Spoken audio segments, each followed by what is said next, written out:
주님의 이름으로 축복합니다. 오늘 말씀 읽기 전에 한 번 더 우리가 축복했으면 좋겠습니다. 주님의 이름으로 사랑하고 주님의 이름으로 축복합니다. 우리 모두에게 축복의 말을 전하겠습니다. 주님의 이름으로 사랑하고 주님의 이름으로 축복합니다.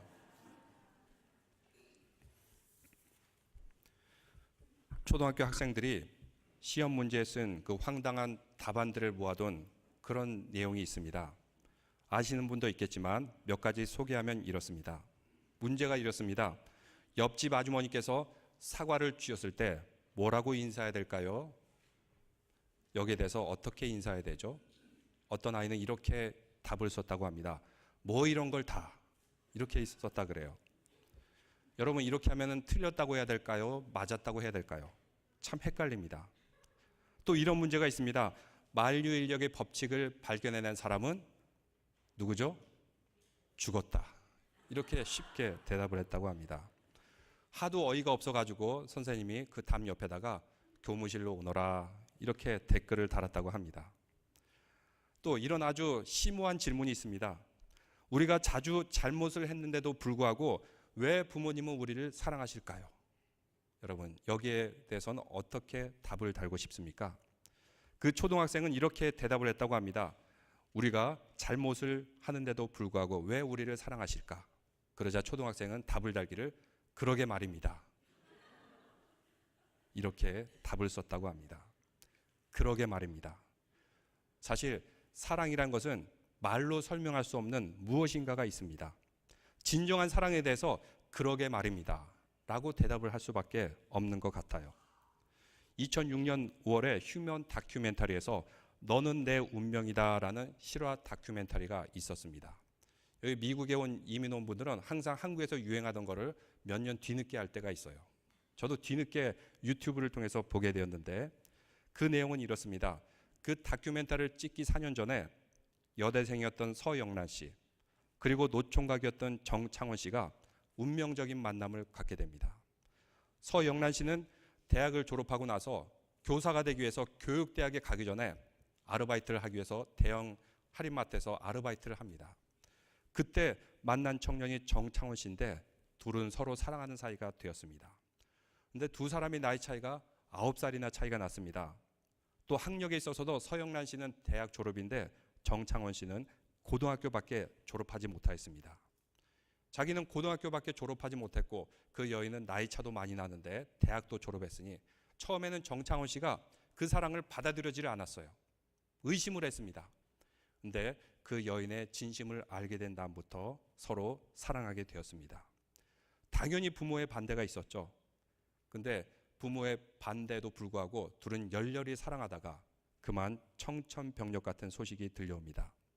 그렇게 사랑했던 여인이 이제 얼마 남지 않은 시한부 말기암 환자로 판명을 받게 됩니다. 그래서 의사는 3개월밖에 살지 못할 것이다 이렇게 진단을 내리게 돼요. 그런데 3개월이 아니라 그 후에도 약 2년 동안 계속해서 그 여인은 살게 됩니다. 보통 사람 같으면 벌써 죽었어야 되는데 온몸의 암세포가 80%나 퍼지게 돼요. 잇몸에까지 암이 퍼지게 되었는데 그러고서도 그 여인이 계속 살아있는 것입니다. 암투병하는 그 여자친구를 위해서 열심히 간호하였고 병원에서 아예 생활을 했어요. 치료를 받자 여인의 머리털이 점점 빠져나가고 완전히 대머리가 되었을 때 정창원 씨는 자신도 머리를 다 깎고야 맙니다. 대소변을 받아내고 이제 의사가 마지막을 준비하라는 그 순간 죽을 날이 얼마 남지 않았던 그 말을 선고받을 때 무슨 선택을 해야 될지 서영란 씨는 알고 있었습니다. 이제 나를 떠나가세요. 마음은 그런데 차마 입 밖으로 나오지가 않는 것입니다. 왜냐하면 이 사랑하는 남자가 없으면 그러지 않아도 두렵고 외로운데 너무 그 외로운 것이 너무나도 무서웠던 것입니다. 나를 떠나달라 말하고 싶은데 차마 말은 못하겠네요 라면서 그 제작진들에게 하는 얘기가 그대로 다 방영이 되었습니다. 물론 정창원 씨도 떠나라고 해서 떠날 그런 남자는 아닙니다. 결국 둘은 부모의 반대에도 불구하고 결혼하기로 결정합니다. 가장 예쁜 화장을 하고 가장 예쁜 드레스를 입고 결혼 사진도 이미 다 찍어놨습니다. 그런데 결혼하기 바로 하루 전날 서영란 씨는 하얀 웨딩드레스를 남기고 그만 죽게 됩니다. 그때 그 서영란 씨가 죽기 전에 남긴 편지가 있습니다. 이런 내용인데, 내가 사랑하는 것이 사랑이라면 내 인생이 짧다 하더라도 남들보다 더 뜨거운 마음으로 사랑했었다고 말할 수 있어요. 그리고 내 생애가 당신으로 인해서 전혀 초라하지 않고 아름다울 수 있었다고, 당신이 아니었으면 볼품없이 사라질 수밖에 없었던 내가 당신으로 인해 꽃피고 아름다워질 수 있었어요. 고마워요. 처음 만날부터 지금까지 사랑해요. 아주 뜨거운 마음으로. 이 편지를 남기고 서연아 씨는 이제 사망하게 됩니다. 실제 이야기를 찍은 그 이야기, 당시에 많은 사람들에게 감동을 주어서 다큐멘터리 상도 받았다고 합니다. 그리고 그 이야기에 감동을 받은 이승환 씨는 어떻게 사랑이 그래요? 라는 음악을 작곡하기도 하였습니다. 그리고 나서 10년이 지났어요. 여러분, 어떻게 되었을까요? 정창원 씨는 무엇을 하고 있을까요? 여전히 그 여인을 잊지 않고 그 서랍에는 항상 그 여인의 편지를 넣어두고, 그리고 제작진들이 찾아왔을 때 그 편지를 읽으면서 아직도 10년이 흘러도 눈물을 흘리고 독신으로 지내는 그 정창원 씨의 모습, 세상이 험악해져 가고 순수한 사랑을 잃어버리는 그 시대에 많은 감동을 주었습니다. 두 사람이 나이의 차, 학력의 차, 그리고 암이라는 죽음의 장벽 앞에서 만약 헤어졌다면 감동을 줄 수 있을까요?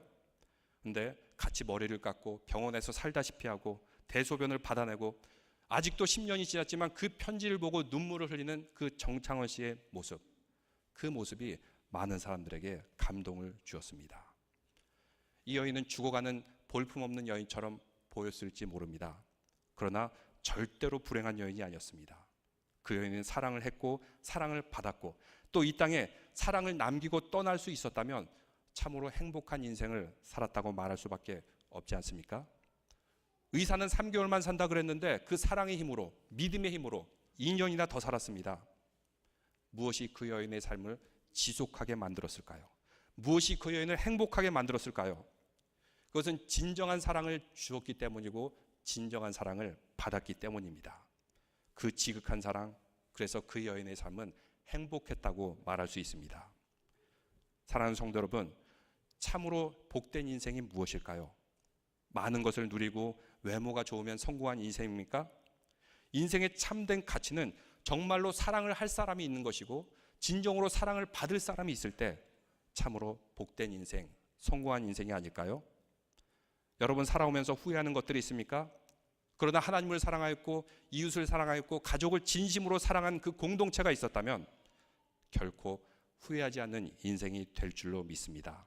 사람은 이 땅을 떠날 때 무엇을 남깁니까? 이름을 남긴다고요?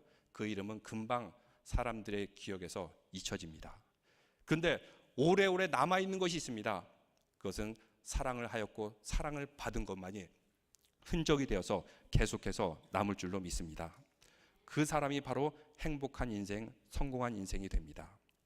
오늘 말씀에도 보면 정말로 뜨거운 마음으로 예수님을 사랑했던 한 여인의 이야기가 나옵니다. 이것은 남녀 간의 이성적인 사랑이 아닙니다. 거기에는 믿음과 감사의 마음의 사랑이 담겨져 있습니다. 이 여인은 평범한 여인이었습니다. 가진 것은 많지 않았지만 비싼 향유를 가지고 있었습니다. 아마 이 향유는 결혼 지참금으로 누가 주었던지 아니면은 자기가 벌었던 것 같습니다. 오직 오라비 나사로밖에 의지할 수 없었던 그런 여인이었습니다. 그런데 예수님이 베다니에 집에 온다는 것을 듣고 이 여인이 예수님을 찾아갑니다. 그리고 무슨 반응을 보입니까? 그 비싼 옥합을 깨어서 그것을 가져다가 머리에 붓고 발에 붓고 발은 머리털로 닦아내게 됩니다. 성경에 보니까 그 가치가 300데나리온이라고 합니다. 300데나리온은 당시의 남자가 1년 동안 먹지도 않고 쓰지도 않고 벌어야지만 할 수 있는 돈이 300데나리온의 가치라고 합니다. 결코 적지 않은 돈인데 이것을 가져가다가 순식간에 깨어서 부어서 써버립니다. 이것을 보고 제 아들도 나무라고, 다른 성경에 보니까 가룟 유다가 나무랍니다. 뭐라 그러죠? 이것을 팔아서 예수님이 원하시는 가난한 사람들을 나눠주면 훨씬 좋은데 왜 순간 이것을 다 허비해버리느냐? 나무랍니다. 여러분, 맞는 말입니까? 틀린 말입니까? 맞는 말 같죠? 합리적입니까? 비합리적입니까? 아주 합리적인 말이에요. 이 말에 누가 이의를 제기하겠습니까? 근데 예수님께서 여기에 대해서 이렇게 말씀합니다. 7절 말씀 다 같이 읽어보겠습니다. 가난한 자들은 항상 너희와 함께 있으니 아무 때라도 원하는 대로 도울 수 있거니와 나는 너희와 항상 함께 있지 아니하리라. 계속해서 읽겠습니다. 그는 힘을 다하여 내 몸에 향유를 부어 내 장례를 미리 준비하였느니라. 아멘. 내 장례를 향유를 부어서 미리 준비하였다, 이렇게 말씀하고 있습니다. 지난 시간에 의해서 우리가 이번 성경 말씀을 볼 때는 종말론의 윤리를 가지고 해석할 때 이해할 수가 있어요. 지난 시간엔 예루살렘 성전과 이스라엘 민족의 종말이라는 그 종말론 가운데 예수님께서 성전에 대해서 말씀하셨습니다. 종말론적인 윤리라고 할 때는 일반적인 윤리하고는 뭔가 차이점이 있어요. 다른 것이 있습니다. 예를 들면 사도행전에 아나니와 삽비라 이야기가 나옵니다. 당시의 초대교회 성도들은 모든 것들을 다 팔아, 그리고 제 아들 발 앞에 두면 제 아들이 이것을 가지고 사람들에게 나눠줬다 하고 말하고 있어요. 집이고 뭐고 밭이고 다 팔았어요. 만약 오늘날 어떤 교회에서 여러분 집이고 밭이고 다 팔고 교회에다 헌금하십시오 라고 하면 그 사람은 이단이라고 그럴 겁니다. 근데 왜 당시에는 그런 말을 했고 아나니아 삽비라는 다 팔고 반이나 바쳤음에도 불구하고 왜 심판을 받았을까요? 종말론적인 윤리가 적용되는 거죠. 지난 시간에도 얘기했죠. 곧 예루살렘은 어떻게 된다고요? 완전히 망하게 됩니다. 그러면 집 문서 들고 있어봤자 소용이 있습니까? 전혀 소용이 없습니다. 다른 예로 이런 비유로 설명할 수 있습니다. 여러분 6.25 전쟁이 일어났을 때 당시에 단성사를 가지고 있던 그 사장이 있었어요. 단성사의 오너. 단성사는 한국의 유일한 그 최초의 서양식 극장인데 전쟁이 나게 되면 서울이 정복되게 되면 다 뺏길 것 같거든요. 그러니까 이 단성사를 아주 헐값에 누군가에 팔고 그는 피난왔어요. 어떻게 보면 그 사람의 입장에서는 이것이 아주 지혜로운 방법이었죠. 그런데 나중에 어떻게 되었습니까? 다시 서울이 수복되게 되었죠. 그러면 이 가운데서는 오히려 그게 팔고 갔지만 싼 값에 산 사람이 단성사의 주인이 되어서 이익을 보는 거고 그 사람은 손해가 보는 거죠. 근데 왜 그가 그렇게 팔았을까요? 이제 이 민족과 이 국가와 이 땅이 종말을 맞이하고 새로운 세계가 되면은 더 이상 가지고 있어봤자 소용이 없으니까 그런 것입니다. 그래서 우리가 성경을 읽을 때도 바로 이 순간은 종말론적인 윤리를 가지고 읽어야지 이해할 수 있습니다. 장례식 때 가보면은 그 장례하는 절차를 보면은 여러분이 관이 굉장히 비쌉니다. 그래서 좀 이렇게 저렴한 걸 구하려고 해도 별로 볼품없는 것도 굉장히 비쌉니다. 그리고 모든 과정 그 자체들이 굉장히 비싸요. 근데 남아있는 유족 입장에서는 그동안 못 해드린 게 아쉬워가지고 조금이라도 더 잘해드려야겠다 하는 그런 마음이 있어요. 그래서 비싸도 그냥 하는 겁니다. 고인에 대한 그런 안타까운 마음 때문에. 근데 죽은 그 고인에게 비싼 관, 비싼 옷, 비싼 화장 필요할까요? 아무 필요가 없어요. 살아있을 때 더 잘할 걸. 죽은 후에는 아무리 퍼부어봤자 죽은 사람에게는 아무 소용이 없습니다. 바로 이것이 종말론적인 윤리의 관점에서 이해할 수 있어요. 당시에 그 마리아가 가지고 있던 향유는 장례를 지낼 때 쓰던 것입니다. 사람이 죽고 났을 때 시신이 부패해서 냄새가 나는 것을 방지하기 위해서 바르던 것이 그 옥합이었습니다. 근데 예수님이 죽은 후에 아무리 발라봤자 예수님은 느끼지 못할 거예요. 그렇지만 예수님이 살아계실 때 장례를 하기 전에 미리 그 여인은 예수님께 부었습니다. 머리와 발과 다 닦아줌을 통해서. 그 향은 며칠 동안 지속이 됐을 것입니다. 예수님께서 십자가에 못 박히실 때 여전히 그 향이 있었을 것입니다. 무덤에 갇히셨을 때도 그 향이 있었을 것입니다. 부활하신 후까지 그 향이 계속 남아있을지도 모릅니다. 죽고 나서 아무리 발라봤자 무슨 소용이 있겠습니까? 이제 종말을 앞둔 그 상황에서 장례를 그 여인은 미리 준비했던 것입니다. 근데 이것을 가지고 다른 제자들과 가룟 유다는 악플을 단 것이나 마찬가지입니다. 왜 그렇게 쓰냐? 왜 낭비하냐? 예수님께서는 계속해서 덧붙여 말씀하시기를, 여러분 9절 말씀 다 같이 읽겠습니다. 내가 진실로 너에게 이르노니 온 천하에 어디서든지 복음이 전파되는 곳에는 이 여자가 행한 일도 말하여 그를 기억하리라 하시니라. 이 스토리, 이 이야기가 계속해서 사람들에게 들려지도록 하는 것입니다. 근데 이 이야기를 우리가 잘 묵상하며 읽을 때마다 우리는 이것을 글로 읽는 것이 아니라 나름대로 생각하면서 이미지로서 보게 돼요. 또 향도 맡게 될 것입니다. 옥합이 깨지는 그 소리도 듣게 될 것입니다. 이 여인이 베풀었던 그 옥합을 깨는 그 순간은 그 자리에서 없어지는 것이 아니라 아까 우리가 얘기한 정창원 씨나 서영란 씨의 그 이야기 같이 계속해서 사람들에게 감동을 주도록 예수님께서 말씀하시고 있습니다. 이 여인은 이러한 축복을 받은 여인입니다. 그래서 마리아가 부었던 것은 그 향 안에 담겨진 진짜 사랑, 헌신이었던 것입니다. 거기에는 헌신이 있었습니다. 진정한 사랑에는 무엇이 따라온 줄 압니까? 거기에는 항상 헌신, 커미트먼트가 따라오게 됩니다. 제가 예전에 아는 누님이 있었는데 제가 이제 대학교 다닐 때였습니다. 그때 그분이 저에게 와서 신앙 상담을 해와요. 제가 그래도 앞으로 젊지만 어리지만 목사가 될 사람인데 내가 그래도 뭔가 좋은 얘기를 해줄까 싶어가지고 저한테 이런 질문을 해옵니다. 그분이 내가 정말 좋아하는 남자가 있어. 기도를 어떻게 해야지 그 남자와 결혼할 수 있겠니? 그 남자가 나에게 관심 있는 것 같아서 가까이 다가가면은 멀어지고 또 이제 포기하고 멀어지려고 그러면 가까워지고 지금 생각하니 그것이 소위 밀당인 것 같아요. 가까워지려고 그러면 멀어지고 또 멀어지려고 그러면 가까워지고 그러니까 이 여인의 마음에는 너무나도 그것이 답답한 것입니다. 뭔가 되든지 안 되든지 해야 될 텐데 이것도 아니고 저것도 아니고 너무나 답답해가지고 그분이 새벽에 나와서 그냥 제단 앞에 무릎을 꿇으면서 그 젊은 여인이 기도를 드렸다라고 하는 얘기를 들었습니다. 어떻게 하면 그 남자의 마음을 움직일 수 있겠니? 라고 저한테 물어봤어요.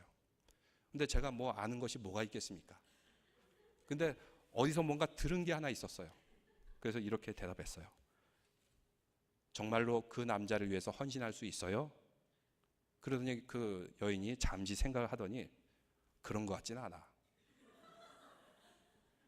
보니까 이 남자가 좀 뺀질뺀질 거리는 것 같아. 그래서 내가 헌신할 만큼 그 남자를 사랑하지는 않아. 안색이 싹 굳어지더라고요. 그래서 제가 그랬죠. 그러면은 짝이 아닌 것 같군요. 그냥 내보내세요. 이 대답에 그 여인이 좀 실망을 한 것 같아요. 좀 침울해지면서 뭔가 희망적인 얘기를 들을 줄 알았는데 그 남자 포기하라는 답을 들으니까 좀 실망한 것 같았어요. 근데 여러분 기도한 것은 절대로 땅에 떨어지지 않습니다. 한 1년 정도 지나고 나니까 정말 그 여인에게 미안하지만 좀 아깝다고 하는 그런 남자가 나타났어요. 인물도 훨씬 잘생겼고 그리고 소위 말하는 공무원이고 또 믿음도 아주 좋고 아주 모범적인 그런 남성.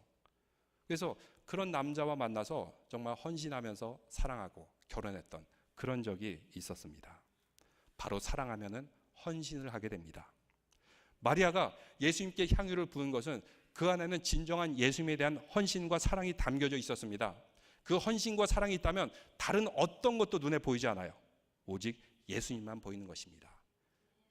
이 헌신을 하고 있을 때 주위에서는 자꾸 이렇게 막 방해하는 사람이 있어요. 깐죽깐죽거리고 악플을 달고 이 멍청한 짓 하지 마라. 이 왜 멍청한 짓을 하냐. 이걸 가지고 얼마나 더 좋은 것을 할 수 있는데 상식적으로 생각해 보세요. 예수님을 사랑한다면 이 향유를 가지고 무엇을 하는 게 더 유익해 보일까요? 이것을 팔아서 좋은 음식을 대접할 수도 있고 이것을 팔아서 좋은 옷을 줄 수도 있고 여러 가지 좋은 것을 제공해 줄 수도 있는데 이 향유를 순간 깨어가지고 다 없애버려요.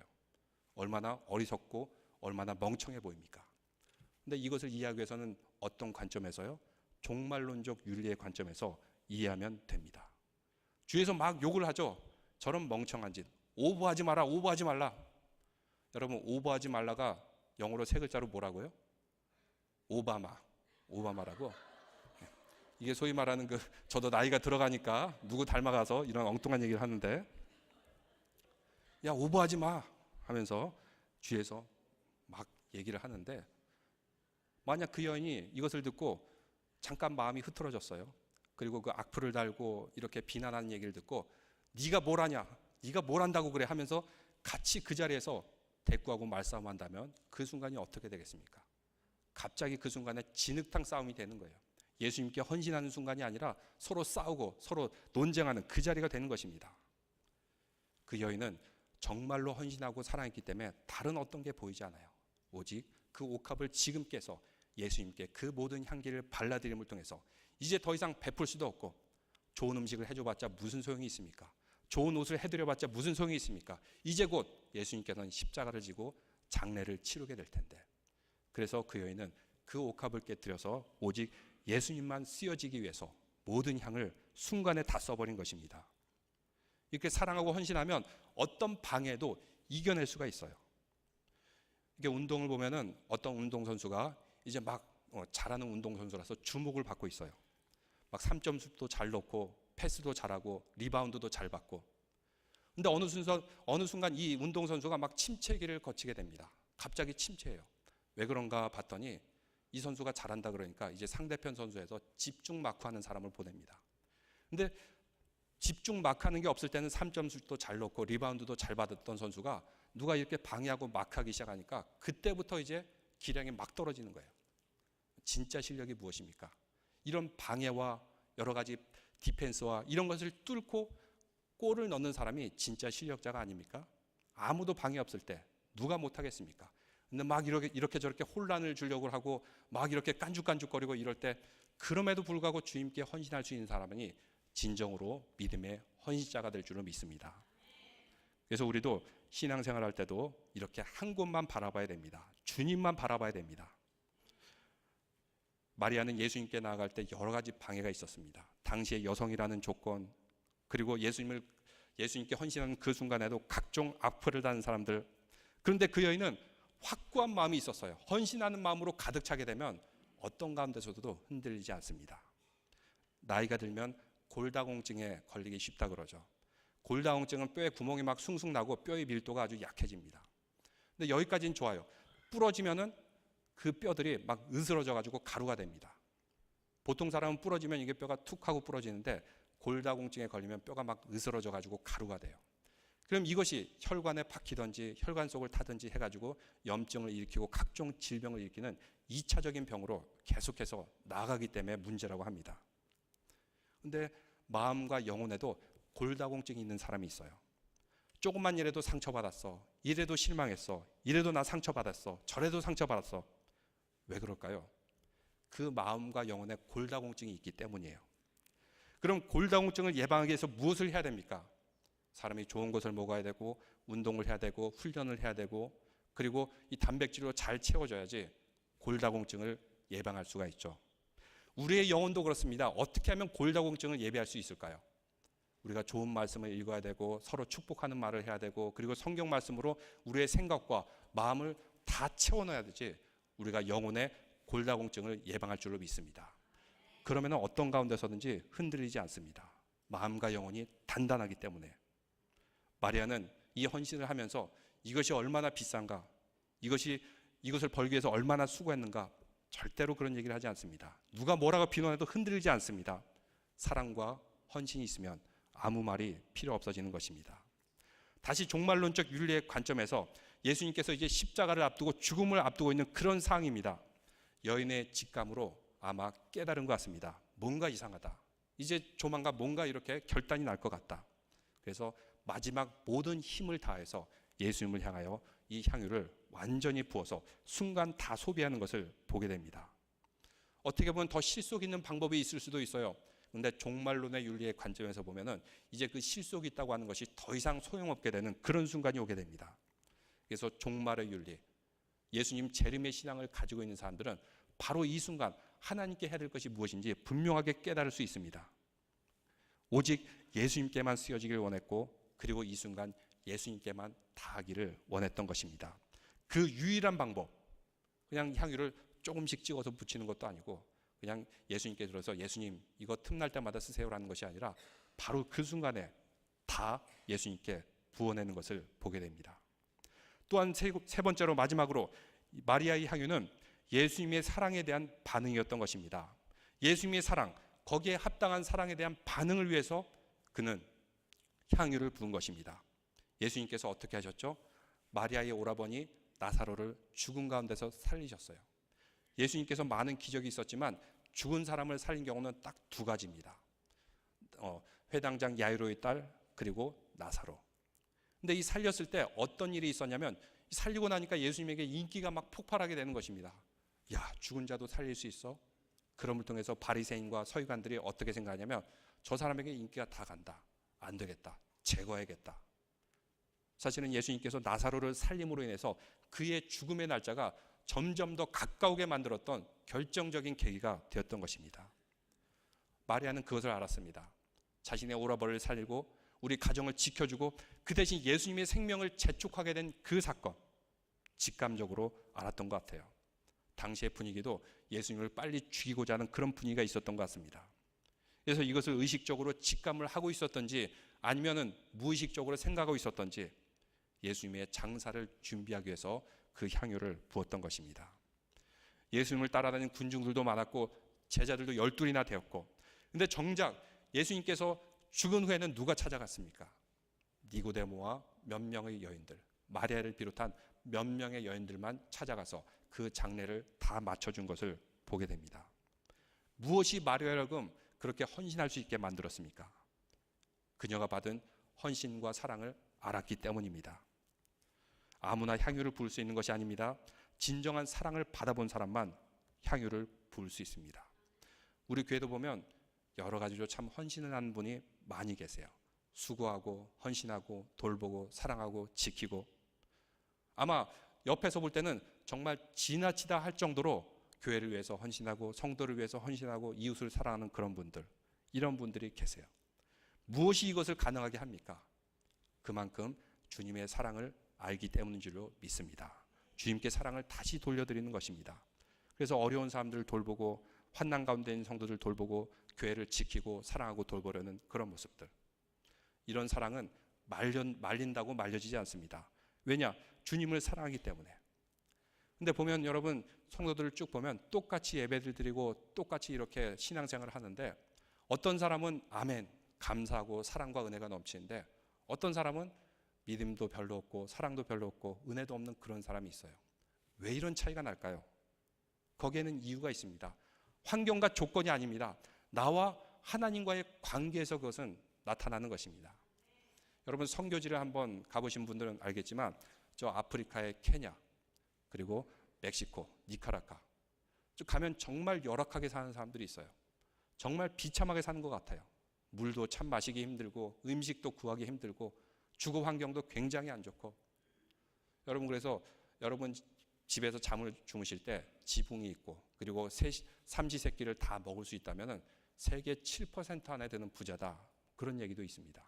그 정도로 우리는 이렇게 만족을 누리며 살고 있어요.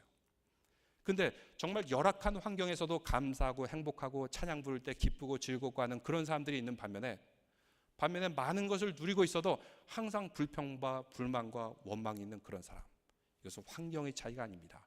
그 사람이 얼마나 감사하고 있느냐의 차이입니다. 우리가 신앙생활할 때도 그렇습니다. 어떤 사람이 은혜 받을 수 있습니까?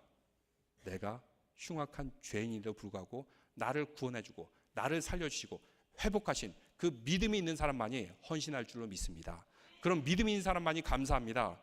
그럼 믿음이 있는 사람만이 은혜가 넘칠 줄로 믿습니다.